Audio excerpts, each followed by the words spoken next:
So yesterday we did an interview with the Shade Room, and the Shade Room, of course, only posted a part of the interview, and this is the part that You they said, posted. of course. I'm sure so many women can relate. Like, you want to reward that man for that work, and the only reward that you have to offer is an orgasm.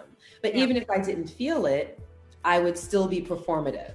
So yes, I was faking it. We got into like a argument, and then she was like, well, I don't be having an orgasm. And I was like, what? And she was like, I don't. I'm like, no, yes, you do. I hear it. Like, yeah, and then she was like, no, I'm faking it. I'm like, every time? And she was like, yeah. And then that just crushed me because I thought I was putting in work. Like, I'm sitting there thinking I'm, Big Daddy Longleg. Big Daddy Longleg. I thought I was Mandingo. Even if you are Big Daddy Longleg, that don't mean that you're doing it right. Okay. All right. So let's open up the phone line. You ain't working that middle just because you Big Daddy Longleg. You got to know what you're doing down there. 585-1051. We're asking, ladies, have you ever faked an orgasm? And if you did, why?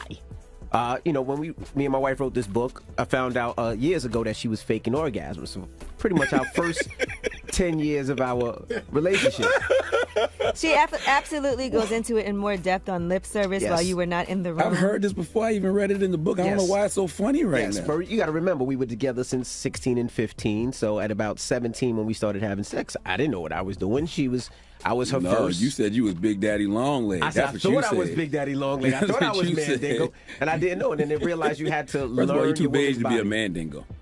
Okay, you be a tan dingo. All right, well, I thought I was a tan dingo. Right, what are you talking about? And for the first, couple of years, I didn't know what I was doing. And I had to learn her body and learn what made her orgasm. So we're asking, ladies, have you ever faked an orgasm? If so, why? Let's talk about it. Don't make that sound so nonchalant, King. We're going to stay on you for a while, all right? You ain't staying on me no more. It took you a decade? Daddy Longleg? Took Daddy Longleg a decade, huh? I'm good now. We've been together 27 years.